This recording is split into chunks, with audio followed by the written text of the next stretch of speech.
Ich gehe jetzt ins gefährliche Zimmer meines Bruders.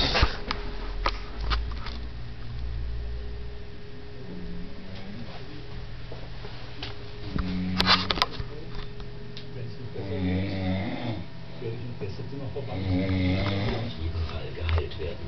Aber so präsentiert ihm einen Schnuller als die vorbereitet ein Gerät, was die Muskulatur trainiert.